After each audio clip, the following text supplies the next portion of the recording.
Awesome. Well, it's great to see such a great crowd today. And I see a lot of familiar faces. We have a couple of slides that we want to run through, but what we really want is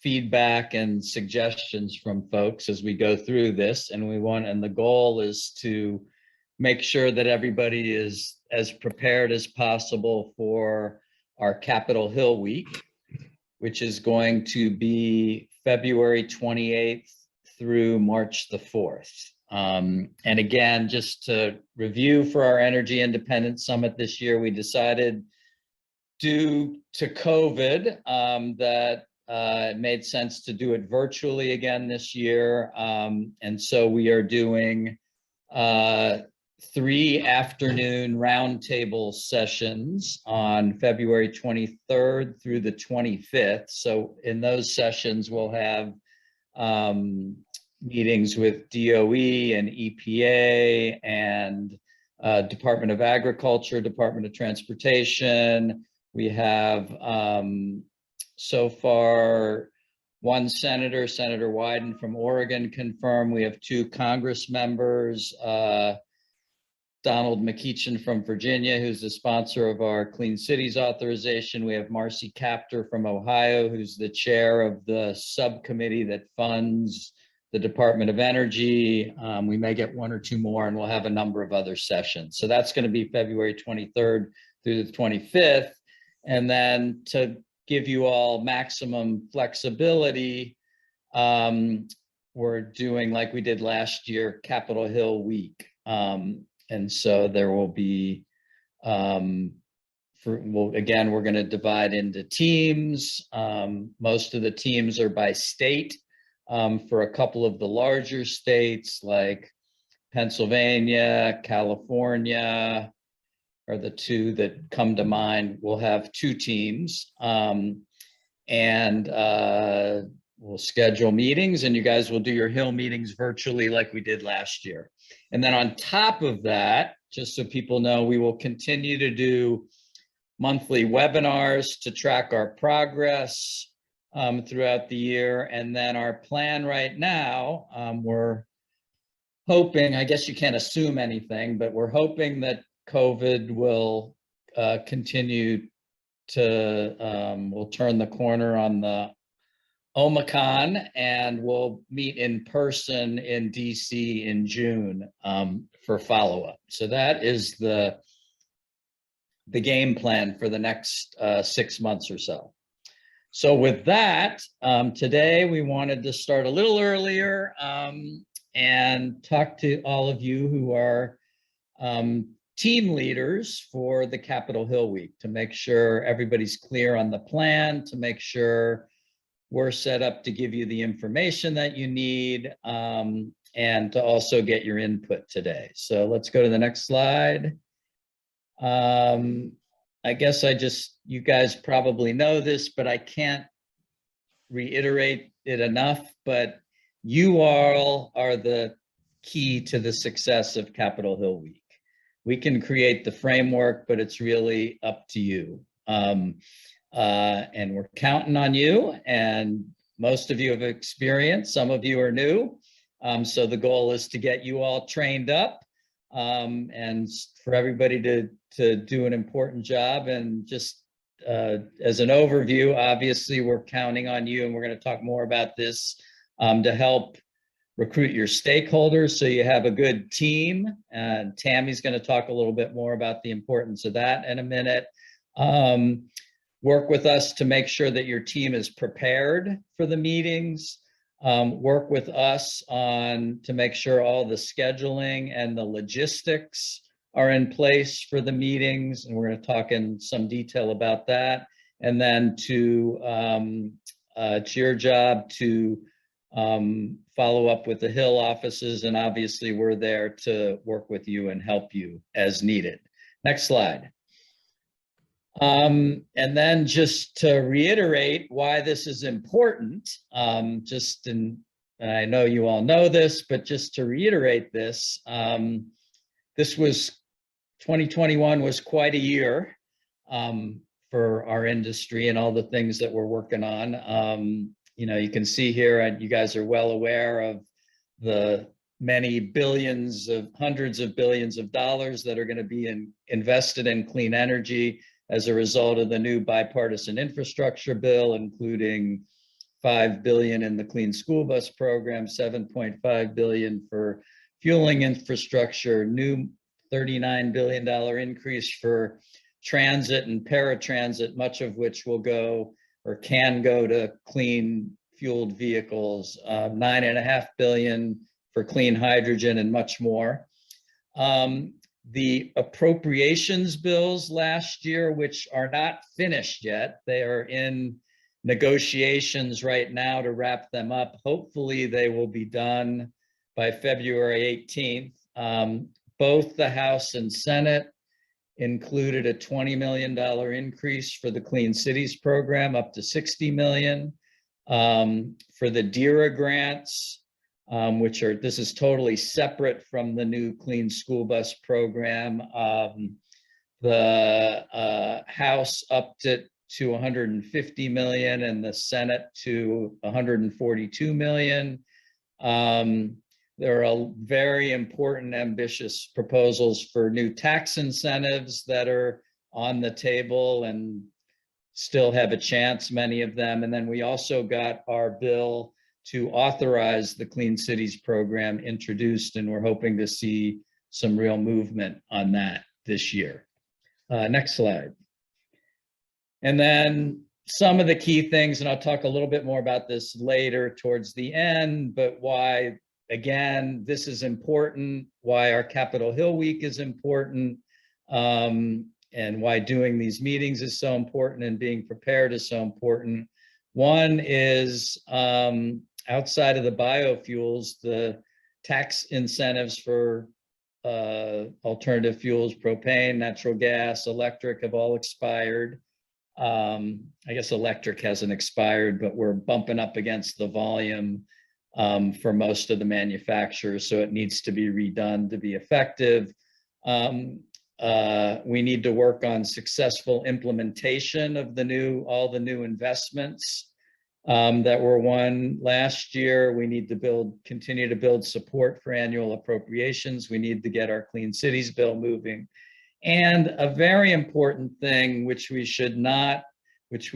want to emphasize, is that it's really important to maintain bipartisan support for our work.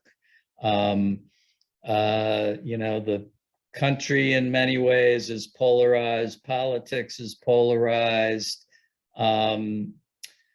Folks did come together on the bipartisan infrastructure bill. It wasn't broadly bipartisan, but it was bipartisan, especially in the Senate and a little bit in the House. And that was key to its passage. And we need to these meetings are really important to underscore, you know, for those of you, particularly those of you who have a lot of Republicans or work with a lot of Republicans, to make sure that they understand the value that you all are bringing to their states, their districts, your communities, all the projects that are going on, the jobs that are being created, and all of the other benefits. And that's a really important part of our efforts for our Capitol Hill Week and throughout the year. Next slide. So with that, I'm going to turn it over to Tammy, who all of you know very well, who's going to talk a little bit about some of the great things she did last year and how important it is to recruit stakeholders to be part of your Capitol Hill Day. Thank you, Ken. Can you all hear me well? Fantastic. Great. Well, we're really excited. Tammy, one quick thing. You actually have some feedback that's coming through Okay. through your thing. I don't know if you have headphones or anything or are using them. I have two computers running. Maybe that's just circling back. How's that? Is that better?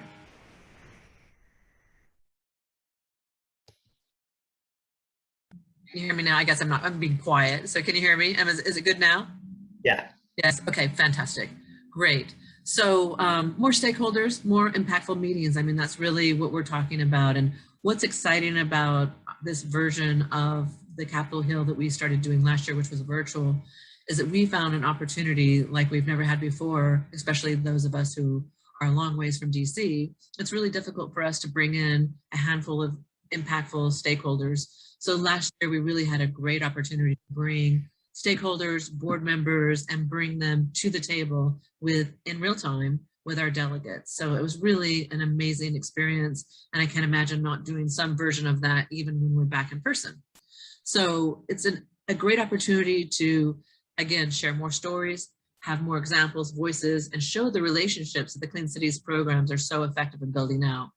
Having directly involved with advancing our federal policy is essential, because when our delegates look at the leaders in their communities, public, private, academic, they see these folks are making a difference in my state, and my choices affect their livelihood, our economy, our environment. And so it's a real impactful opportunity that I encourage all of you to take very seriously. And I'm so fortunate I've had great mentors help me out along the way as well. So again, the virtual format means that our stakeholders do not have to travel. And then also there's an opportunity for them to jump in and say, I really see this as a meaningful opportunity to sponsor and jump in and have a voice with their delegates. So definitely take advantage of the opportunity, and we can talk a little bit more about that as we go forward, but there's a really great opportunity for you to bring upwards of 20 stakeholders to the table. So start your recruitment now. Next slide, please. So this was something that we did last year, and this was in my state. And so when you look at this is just a screenshot from one meeting. And we had various, of course, we had 6 meetings, so of course not everyone from my board could make it, not all of my key stakeholders could make it, but they were able to attend a lot of them. So for example, I have my superintendent from my national park, Jeff Brady-Baugh. We have our utilities, we have private industry, we have local Utah representatives.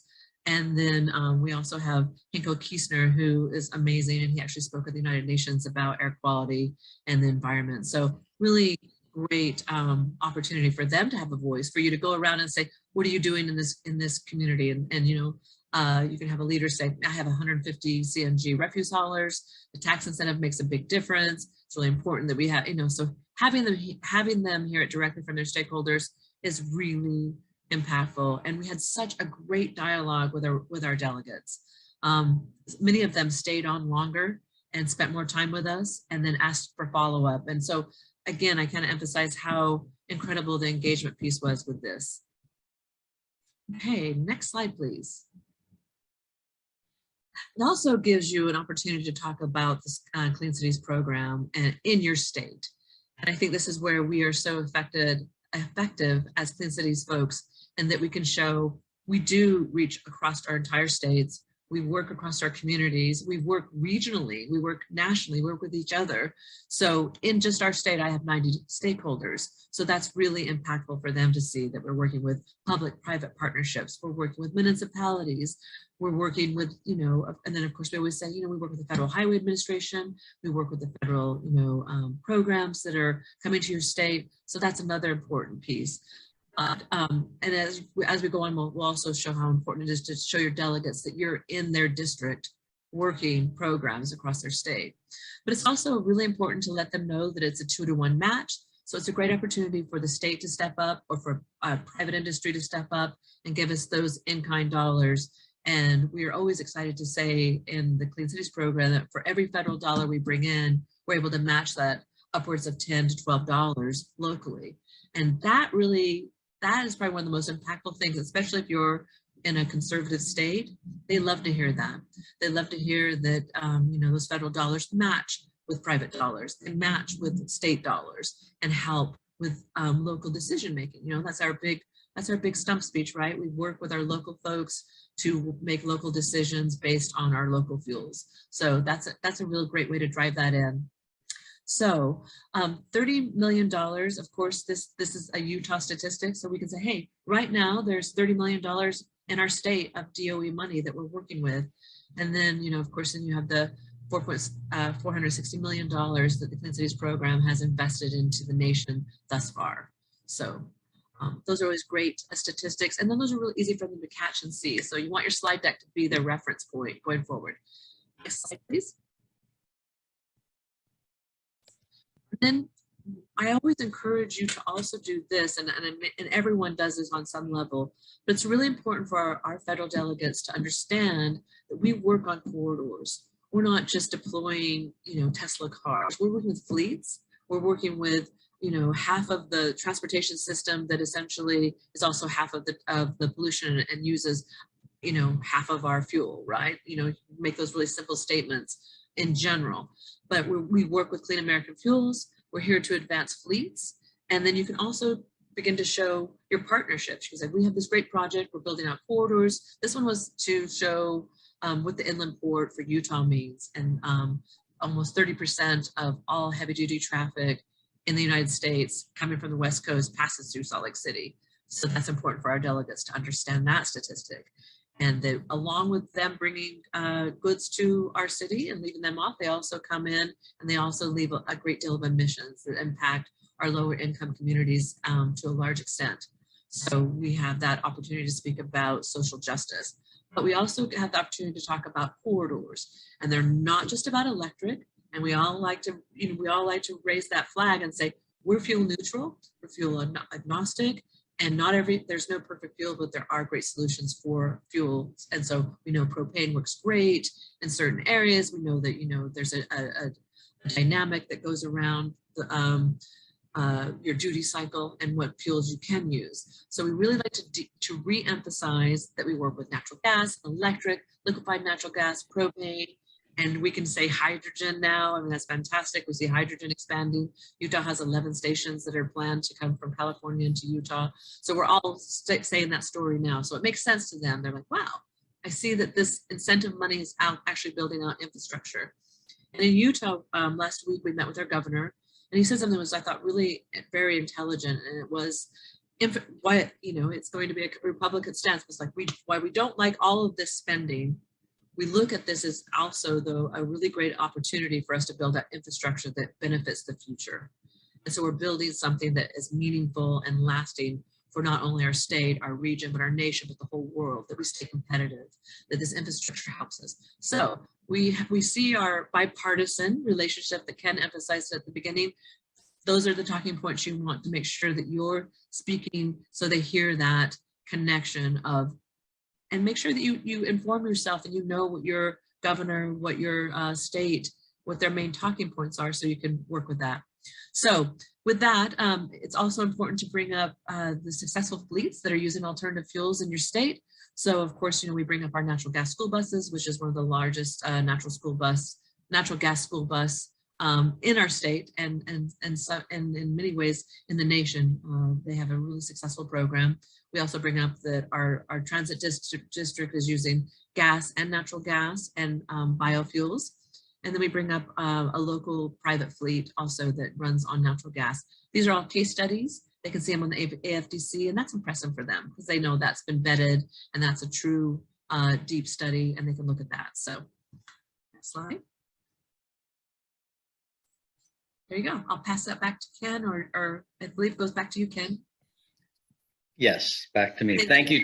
Thanks, Tammy, and thanks for bringing all your folks last year. I know it was great for your meetings and made them more impactful. I think the other thing to remember, it does take some extra work for people to get your stakeholders there and inform them and make sure they're prepped, but it also strengthens your coalition. It ties those leaders more into the coalition. It shows that you're part of this national network that's all doing, 300 plus meetings on the Hill. And you're bringing resources and opportunities back to your stakeholders. So there's a lot of benefit from doing this, as you all know, from working with your stakeholders all the time. So there are two incentive programs that we have going connected to the summit this year. Tammy talked about one. One is several coalitions have decided to sponsor the summit And it's very straightforward. If you can contribute $2,000 like Utah does, then you get, free registration for all of your staff, as well as for 20 stakeholders. And for $1,000, it's all of your staff and 8 stakeholders. And then your logo and sponsorship will be included on our website and all of our materials, and there will be a link to your website. The other option is if you recruit stakeholders who pay their way, and this is what others do, then you get a discount. So for example, if you're a TEP member and you recruit 5 or more, you get 1 free registration. If you recruit 10 or more, you get 2 free registrations. So they're just different opportunities and ways to get some financial break by recruiting and getting stakeholders registered. And I guess the other thing I just want to emphasize is that for your stakeholders to participate in the Capitol Hill meetings, they really do have to be registered by one of these mechanisms. They can't just be free riders. It costs us money to put this on and to do the event, and this is the only way that we're able to pay for it, in addition to sponsor dollars. Next slide.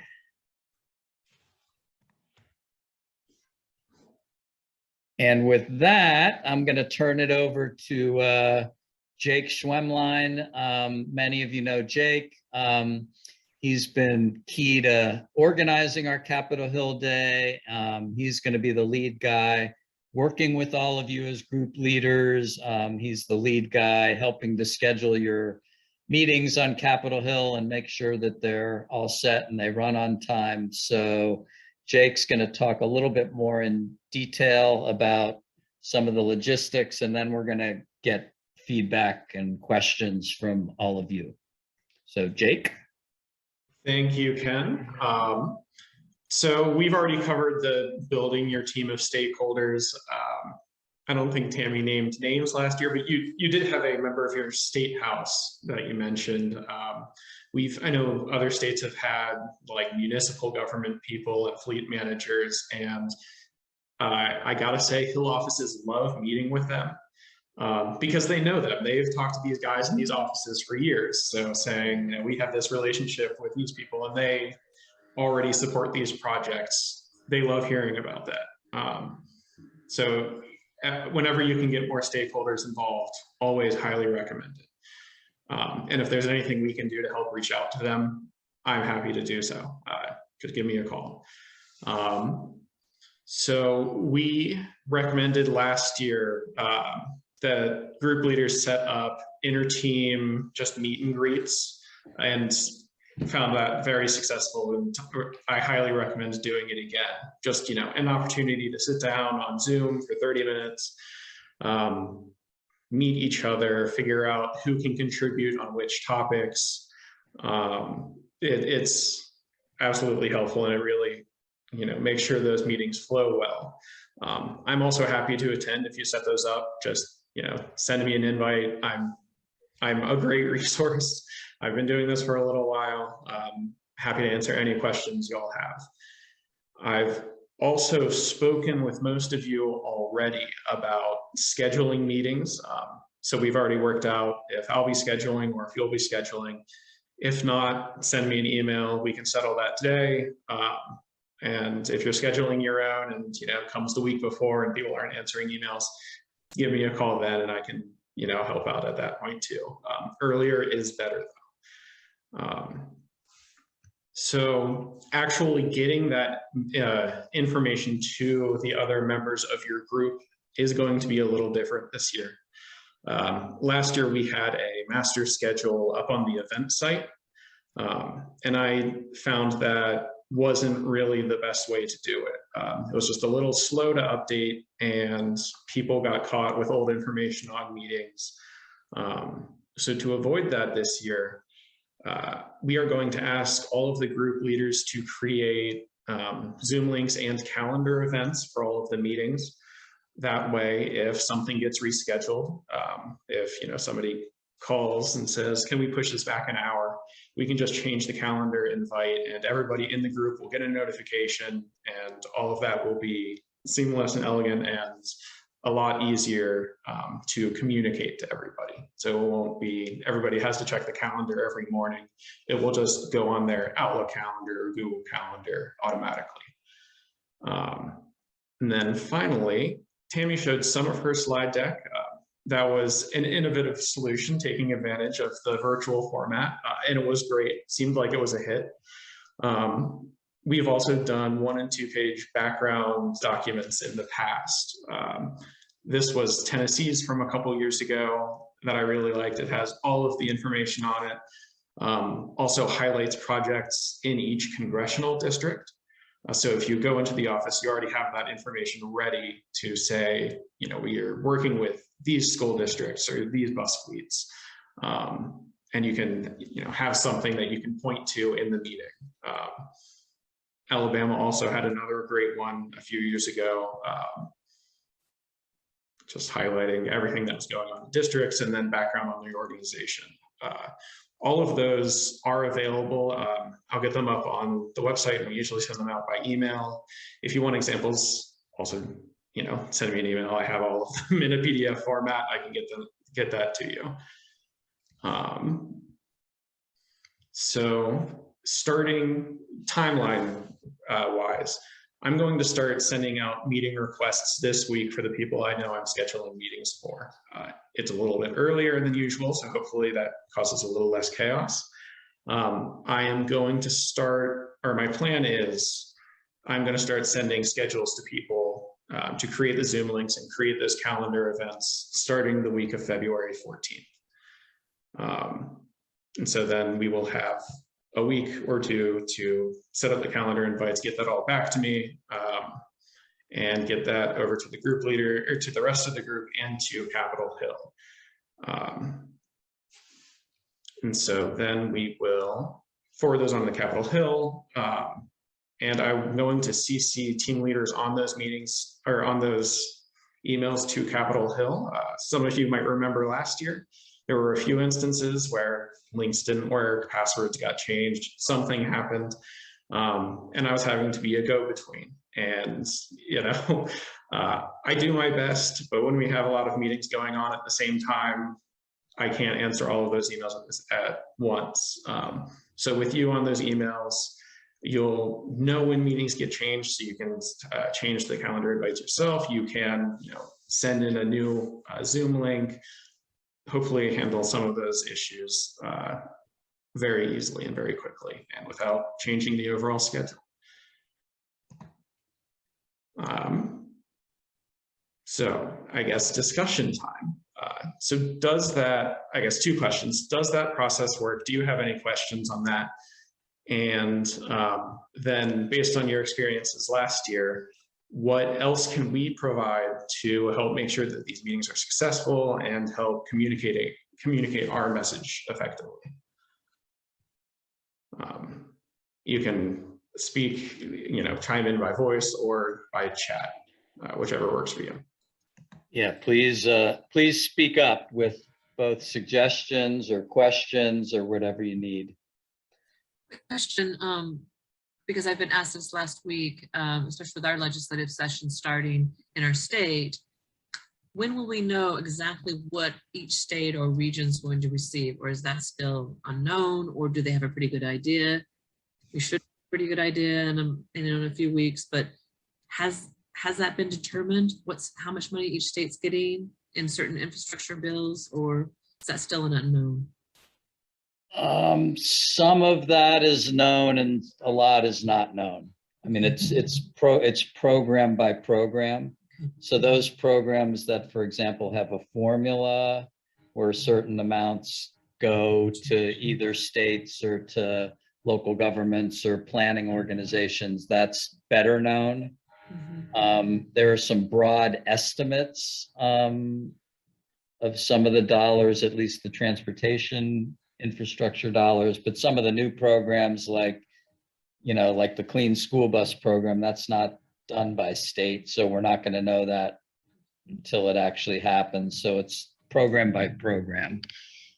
be helpful if anything, Jake, Ken comes up, that would be a generator of good talking points and interest for our stakeholders. So as we build momentum around DC, and this is what I'm doing in my state, is saying this is the time to be in DC. This is the time to make sure goals and opportunities are recognized and fulfilled, et cetera. We have this great opportunity this year. There's still a lot of unknown.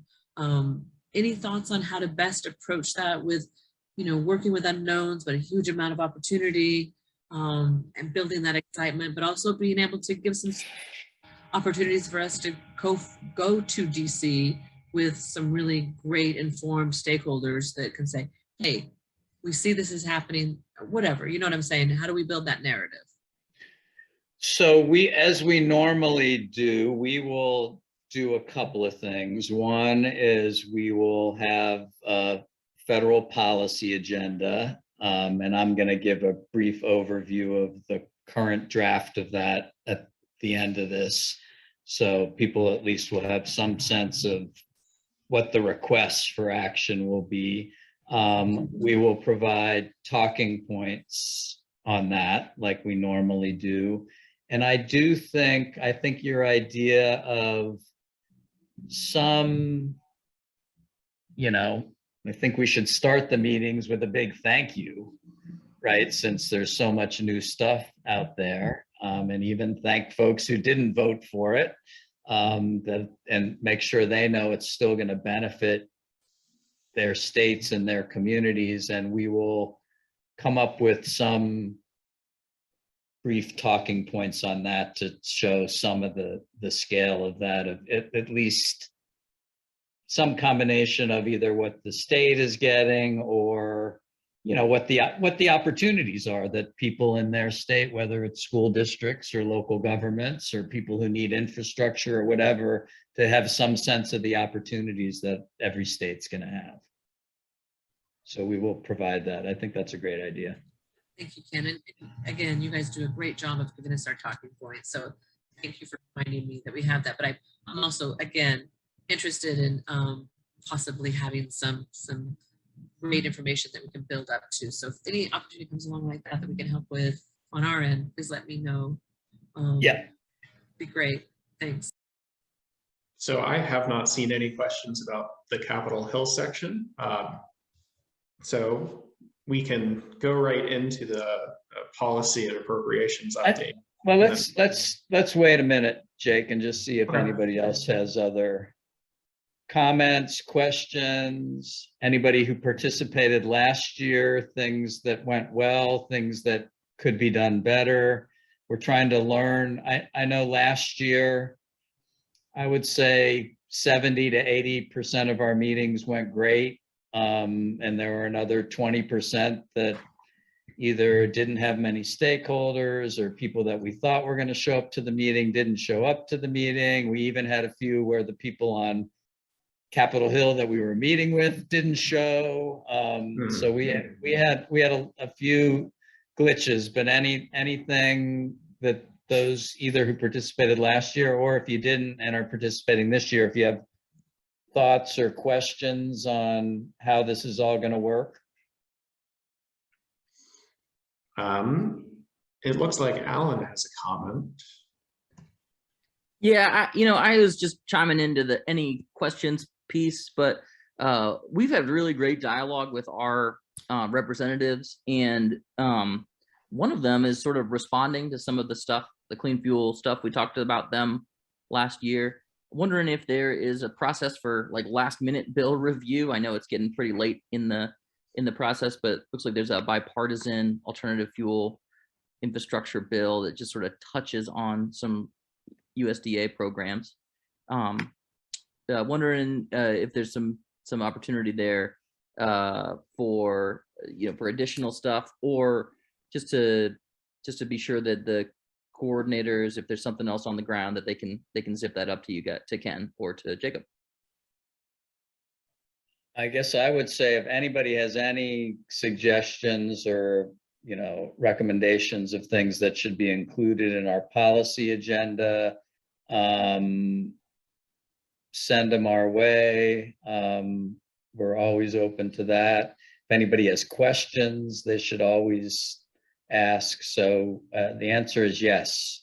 There are opportunities to both add things that are timely and disseminate those things. So that's great. And to add to that a little bit, just regarding feedback for the meetings as a whole, if you go into a meeting and somebody is receptive to what we're saying, you know, maybe it's a little bit of a surprise. We love hearing about that because we build these relationships through y'all. So if, you know, there's somebody that we should be talking to that we haven't been, we need to know. I see Kelly. Kelly's got her hand up. Hello, Kelly. Hey, Ken and everybody. Good to see, well, hear your voices and some of your faces. I have a question really for Tammy. Our visits last year went pretty well considering, and we mostly got through them all, and we were able to use the chat function to kind of keep track of our notes and that kind of thing. So there were some advantages, I think, to doing it virtually, but it feels like in a virtual environment, maybe even more so than in an in-person environment, it took us a while to get settled and get all of the explanations and introductions out of the way. And then we had a lot less time for actual, for the reason for us being here. So particularly given the sheer volume of information that Tammy presented and the number of stakeholders in your meetings, how do you manage your time in that 20 to 30 minute block that you have, get through all the introductions and get through all the discussion items and still allow for conversation? And that conversation is important. So you know, I talk fast, so fast one. And I do visuals, and we do a PowerPoint, and really we kind of just show up and say, I'd love to introduce some of my key stakeholders and my board members, and they each took a minute just to quickly introduce themselves and why they're there and why they're interested. And then I run through my slide deck, which is, shows where, essentially what we do, what we're there for, what's on the table, state project, local projects that we're working on. I mean, I had a pretty big slide deck. We always plan for 15 minutes. But like I said, depending on who you're working with, and oftentimes we're not working directly with our delegates, but I think it's like what Jake said, getting together with your stakeholders ahead of time and doing a practice, knowing who's going to cover what, that was important. We have someone on my board from academics, for the national park. So there's a federal national park piece, actual fleets, legislators, business owners, utility, all those were really key. And it was neat to see also our delegates give a nod to, folks and say, oh, well, thank you. I'm in your region. So. Okay, well, that's good to know. I think it's probably down to the getting together ahead of time and practicing on that, because we've had stakeholders in the past who have spent 5 minutes on their 30-second to 1 minute introduction and kind of thrown us off. Here's one idea, Kelly, which is rather than having everybody introduce themselves in the beginning, we usually recommend or one option anyways, for whoever's leading the group, you, for example, could kind of do a quick overall introduction and then the next step is usually, let's give a couple of examples of what's going on in the state. So you could incorporate their introductions kind of into the substance. Now that doesn't totally solve somebody who is supposed to take 2 minutes and they take 7 minutes. you gotta kind of cut them off. Right. But it does sort of, they don't have to introduce themselves twice, like once at the beginning and then again, sort of during the content of the meeting. I think the reason why I like to introduce in the beginning, well, and depending on your stakeholders, I'm really fortunate that I have a great board, and so essentially my board. So having that group there, so it was great for them to introduce themselves, and they were great, and it was to emphasize we have 15 minutes. So when we did our practice run, they knew we had an X amount, and so everyone was really good about staying on. So maybe Kelly, if you have someone who overspeaks or talks, just say it's essential that you do an introduction, maybe even maybe even introduce them to yourself and have them raise their hand. Maybe it's like Ken's saying, maybe just to keep control of the crowd, depending on how many you have. Yeah, that's an interesting idea. I like that. Throughout my slide deck, though, for example, if there was a particular utility, I found our representatives saying, hey, so, you know, and they'd call out that person, you know, hey, Brett Brown from Dominion Energy. So how's that going with you? And, you know, how's that project? And, you know, so there was like that kind of handshaking and knowledge and a nod to, hey, we recognize your work. So I think it is important for them to know who's on the call and who's listening to them. And yeah, we really enjoyed last year. I mean, I hope this year's as good, because it really was great last year. And one of the, and I think what I'm doing to pull people together this year is just saying, you know, the summit, you know, that's essential for them to succeed in these visits with their delegates, for them to attend the summit as well. So I'm really pushing that.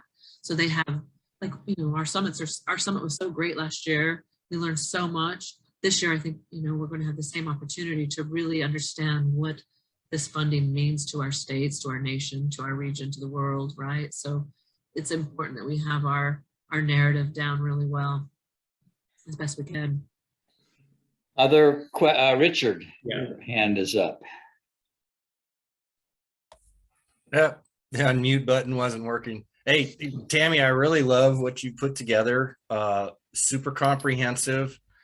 I just want to reassure others on the call, if you're not able to deliver that polished of a package, what's going on in Utah is quite different from California. And when we hit these meetings, you know, it would be really nice to have a PowerPoint, but we probably hit, I don't know, 8 to 12 different legislative offices. And some of the, if we had a PowerPoint, we would have to try to tailor it to each one of these legislators, which can be their districts can be quite different. Even if we're broken into 2 territories, Northern and Southern California, the northern piece is from Sacramento to San Francisco and then up north. So our approach is a bit different. We got those talking points that TEP spends a lot of time on, and then we pre-produce a handout for each one of the legislative offices that's more generic, and try to focus our brief meetings, because it's scheduled for 30, but realistically, sometimes you only get 15 or 20. We hammer those talking points and try to have a discussion. And I agree, the introductions can be cumbersome. That's the most important part, in my opinion, to streamline. And then you frequently have to rein in the vendors, who they get great value in having some face time with the legislator, but obviously they want to talk about their product. So these are just my comments from the peanut gallery. I would love to go around with the Utah Coalition. If ever I find myself with the time, I would just like to be a fly on the wall, because I know that your meetings are probably quite different from ours. And it doesn't mean one way's better or than the other. It just means that it's like alternative fuels. No one fuel fits all situation. So please don't feel burdened to put together such a superior product like Tammy. None of us can hope to achieve that. I bet Tammy would volunteer to even help people think about and put together stuff. Hey, Ken. Yeah, I bet Tammy would. Now, Tammy would, I was thinking that there's got to be a few slides that are universal that I'd be so happy to share with everyone. Everyone kind of reached out and said, hey, what program do you work with? We work with Canva.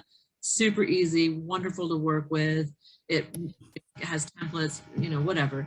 I do have a background in graphic design, so I mean, that's my, so I'll be honest there. So, and I love it. I love to communicate that way.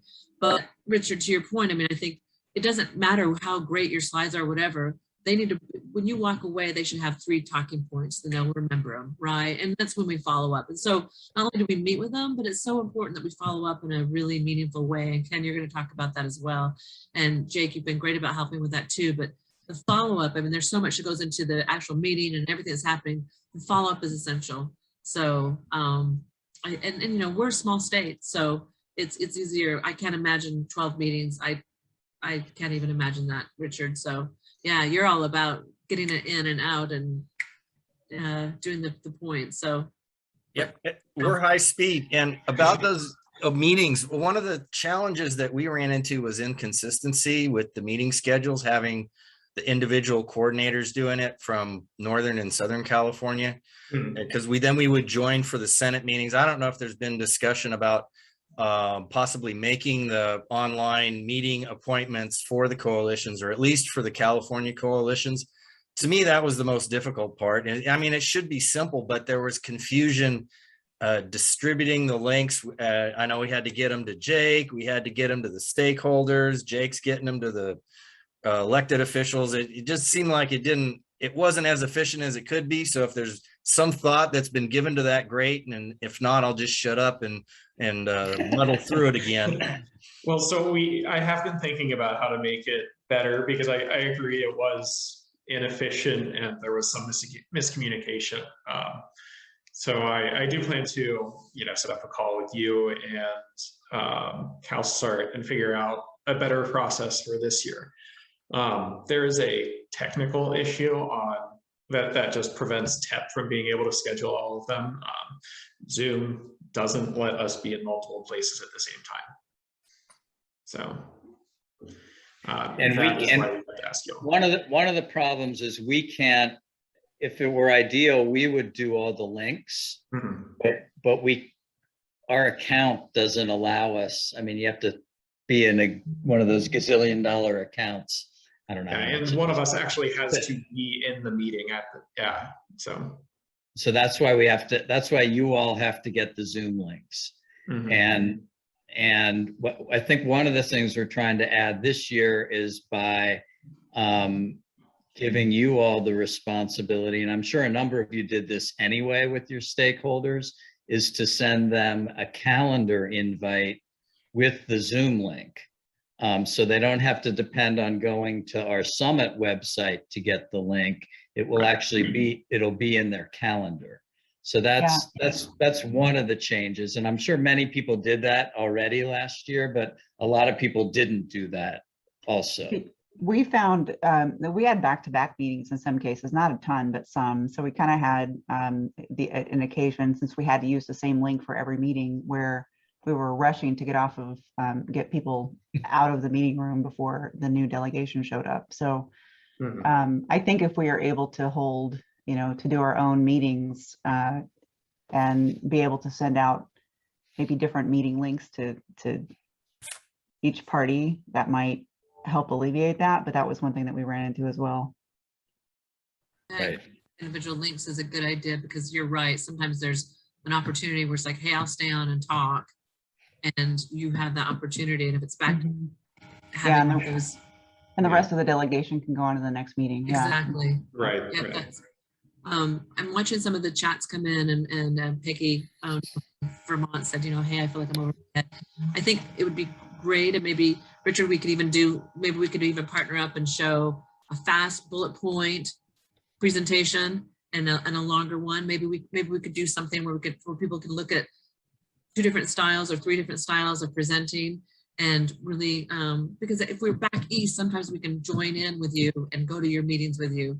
So we're all here to help and make sure that everyone is successful. And this is an important opportunity. And you'll have your own style with your own state and your own relationships that you build out.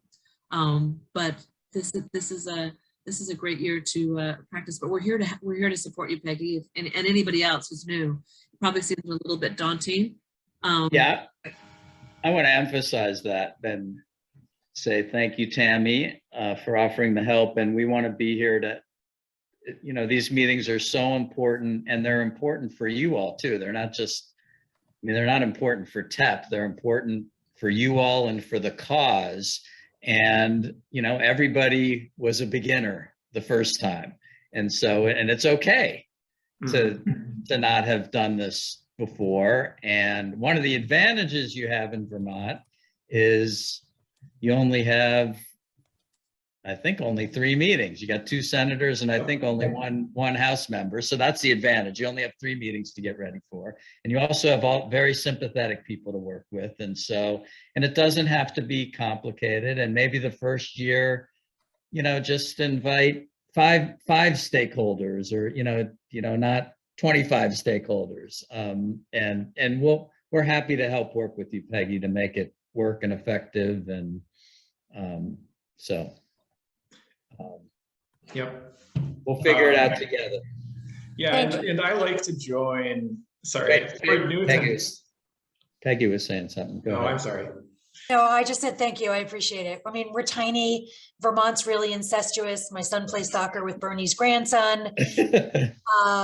Peter's first wife, who died, was the dean for my husband at the university. I mean, it's tiny, but I just want to be able to present well. So I appreciate all of your support. Thanks. Yeah, and I will say that the most important thing in all of this is to just educate these offices about what you're doing so that they know more about it. I mean, your folks are all going to be supportive of our stuff, which is not true every place in the country, as I'm sure you're aware of. And so the most important thing is, in your case, is to let them know, we're doing all this cool stuff, and this money really matters. So keep doing what you're doing for us. I mean, in a way, California is like 90% of the people there are, all supportive too. So, every state is different. And Peggy, there's a thought, like if you're involved with another project with the Clean Cities, maybe bring that project up and bring in another stakeholder from another state to say, see how we cross lines. I'm working with someone out west, or I'm working with someone down south. And even though we're in very different geographical locations in different states, we're working with a bipartisan, opportunity. So maybe look at something like that would be interesting. Last year we had, Nevada doesn't have a Clean Cities Coalition, and their DOT director actually came with us along with us into DC just to meet and hear how we operated and what we did. So, it's an opportunity for you to also partner up with other states if you want, and so your regional cross-regional work or something like that. We'll help you. You'll be great. Sounds like you have a great opportunity to have really warm and deep connections. Mm-hmm. Let's we should try and be done at 3. So let's see what else we have to cover. I'm just going to go over this very briefly. You will get lots more information on this. So this is going to be the first draft of our priorities for this year, effectively implementing the new programs, 2, increasing annual appropriations, in particular for Clean Cities and the DERA program, enhancing the volumes of renewable fuels in the renewable fuel standard managed by EPA, authorizing the Clean Cities program. And then next up, we have one thing that was not included in any of the bills that have passed is the extension and improvement of all the tax incentives. Now they were all passed by the House in the Build Back Better proposal, but that's all not going forward as is. It may go forward in piecemeal ways, and we'll be very timely for all of that. And here are some of the things, but as I mentioned earlier, the tax incentives, except for, I believe, one of the biodiesel ones, I think that one expires at the end of 2022. Everything else is either expired or not very functional as of the end of 2021. So this is another high priority. Next slide. I think we can just skip over this. Next slide. I thought we had a sample agenda for a team meeting, but we didn't. So I just wanted to run through that briefly. Any last chance for any final couple of questions or comments? I want to say, please contact Jacob, also known as Jake. He responds to both. And there are 2 of us now, so we have to be careful with emails. But anyway, I just want to say we're available for phone calls or emails to help you work through it. I particularly encourage you, if you're new, in this. We want you to participate if you're new. It's important for you to learn and figure it out. And if you're new, please touch base with Jake or me, or Tammy or Alan or others, Kelly, people who have done this before. But please reach out and we will help you. And again, I just want to stress that your role as the group leaders is central. You're the glue that holds your state or region together, just like you do on regular Clean City stuff. You play that role for these meetings as well.